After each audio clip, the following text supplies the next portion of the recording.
Até aqui os conselheiros que garantiam que o Palmeiras iria melhorar com a saída do Estevinho e o Richard Rios estão de fato acertando, porque hoje o Palmeiras não tem um protagonista que precisa da bola passar toda hora no seu pé. Já que hoje temos um time voluntarioso e no caso do Fluminense do Freitas, irmão do Todes, esse time carioca retrata bem o poder de reação que o Palmeiras reconquistou até há um tempo atrás. E esse 1-0 no gol do Hermancano se tornaria uma dor de cabeça pro Abel na realidade. Mas agora tudo está mudando, já que estamos conseguindo fazer criações de jogadas mesmo com o adversário na defensiva. E a tendência é de melhorar cada vez mais isso e não sei não, viu? Eu estou confiante no que ando vendo e peço que vocês deixem abaixo suas análises do que acham desse novo Palmeiras sem a dupla. Ela que era tida como de jogadores intocáveis e a torcedora aqui coçando a cabeça ainda, pois muitos cravaram que a saída do Estevinho e do Richard Rios seria o fim da era Abel Ferreira, mas não é bem assim não, pois o homem ainda consegue fazer maravilhas, viu? Palmeiras! Até o dia 30 agora, prazo estipulado pelo Palmeiras para contratar um novo segundo volante. Até aqui os nomes estão sobre a mesa da Leila e a diretoria já vem mantendo negociações com o Wendel muito provavelmente, porém não há uma definição concreta sobre o desfecho, mas a atualização no momento é a de se abrir os olhos para o mundo árabe, já que o Al Ittihad fez contato com o Zenit agora para iniciar as negociações. E indiretamente o recado foi dado para Leila e se ela não correr contra o tempo vai ficar na lembrança ou na lambança. Mas quem corre ainda por fora é o Nardoni, que vive a expectativa de conseguir voltar a jogar ao lado do Aníbal Moreno, que é seu grande amigo, né?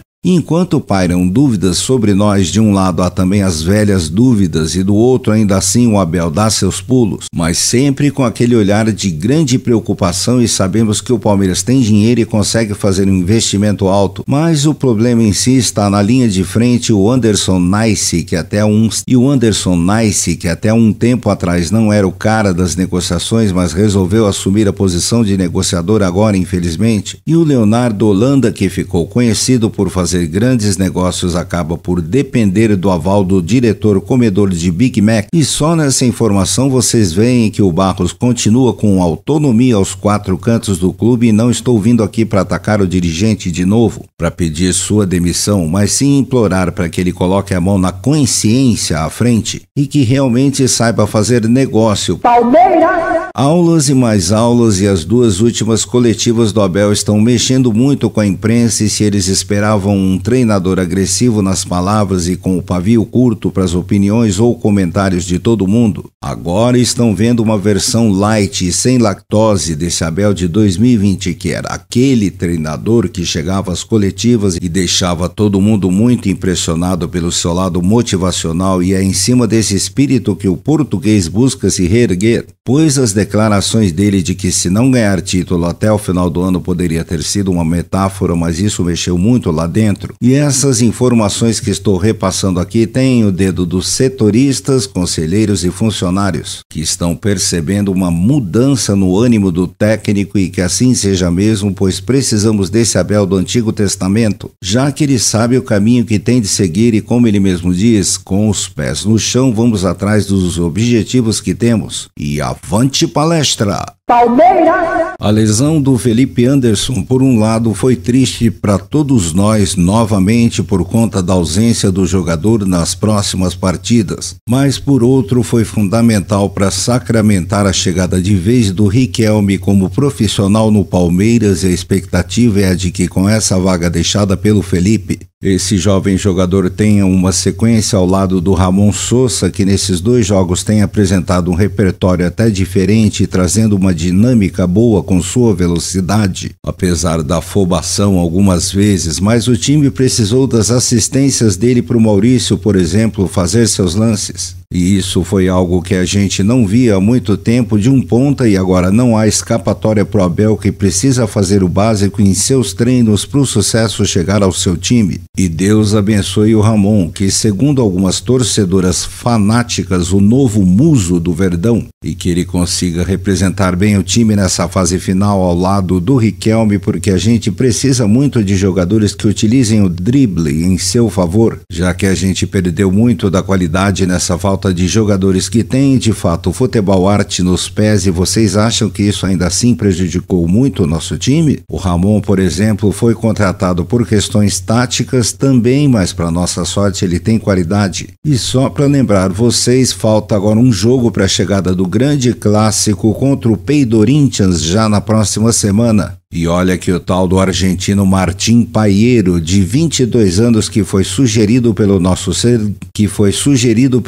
seguidor, seria até um bom nome e com um bom preço também por suas assistências e gols. E, portanto, dá uma olhada nele lá, Leonardo Holanda. Palmeiras! Passa ano e vem ano e essa tática dos mexicanos não muda, e mesmo com a garantia de que o colombiano de ossa deles não vá vir para o futebol brasileiro, seu empresário agora venda essa busca do Verdão por um segundo volante e tenta valorizar seu jogador no mercado. E a vitrine deixada pelo Richard Rios no clube vem criando expectativas até no mercado da bola da América do Norte. E quem será que vai chegar aqui para nós para a vaga do outro colombiano que fala um português impecável, né? Por conta dessa hype que o jogador nas redes sociais está tendo, é que dá aquela iludida nos torcedores que visualizam posts relacionados aos times e acabam observando eles vendo stories da torcida. E a notícia de terça-feira para cá continua, e o Palmeiras já foi notificado que a intenção do jogador ainda é a de ir para o futebol europeu ou para o árabe. Enquanto houver sondagens dessa região, sua intenção não será mesmo jogar no futebol brasileiro, e os 80 milhões de reais que supostamente estão sendo pedidos pelo Monterrey cheiram mais a especulação do que de fato esteja acontecendo, pois não é possível que um jogador que foi um dos protagonistas da Copa do Mundo vá ser vendido agora por um valor tão baixo desses. Isso é raciocínio lógico, e quem entende mercado da bola e viu o valor que o Richard Rios saiu daqui sabe muito bem como funcionam as coisas. E a outra coisa também, né? O Monterrey não é esse clube quebrado das pernas, pois quem comanda lá é a maior fornecedora da Coca-Cola no mundo. É muita grana mesmo, e isso é o que não falta por lá. Palmeiras! O que mudou do Vanderlan promovido ao profissional em 2020 para o Vanderlan de agora em 2025? Pois as críticas sobre a cria da base precisam ser feitas, mas já pararam para pensar o porquê do futebol dele ter caído tanto assim? Pois é, vocês não perceberam uma diferença grande no físico dele mais novo com o de agora? Além do cabelinho alaqueno. E isso pode ser uma loucura o que falo aqui, mas a massa muscular que ele ganhou durante esses anos infelizmente contribuiu para sua queda no rendimento, pois antes o Vanderlan era conhecido como lateral ofensivo papaléguas, que conseguia chegar bem na linha de fundo para fazer seus cruzamentos precisos, com velocidade e permitindo os velhos lances muito aplaudidos por muitos. Mas hoje, infelizmente, não se vê mais isso dele nas jogadas de defesa, e isso tem sido uma luta para acompanhar os atacantes adversários. E vou pegar um exemplo aqui para vocês terem uma noção. O Estevinho é um jogador franzino que precisa pegar um pouco de massa para se adaptar ao futebol inglês, mas as características dele não permitem que ganhe muita, porque vai perder sua identidade. E claro que não sou o dono da verdade, mas tenho uma análise como torcedor e jornalista, e isso é um assunto que precisa ser muito discutido aqui no chat dentre os torcedores, pois o Vanderlan tem futebol sim, e já apresentou isso em momentos decisivos em 2022, e precisa apenas de uma mudança nesse ponto para poder deslanchar novamente. E pergunto se vocês concordam ou não. Palmeiras! Para encerrar, mostramos aqui agora os nomes dos seguidores na tela e que foram os grandes acertadores. E como foram 2 gols, então são 2 seguidores, e o Gustavo vai mostrar agora aqui na telinha. E já aproveito para deixar um abraço para vocês e um grande salve para todos, pois vimos que esse placar foi predominante no chat, mas não dá para pegar todos, e agradeço, claro, a participação, e os escolhidos pelo dono do canal são então esses aí na tela, ok?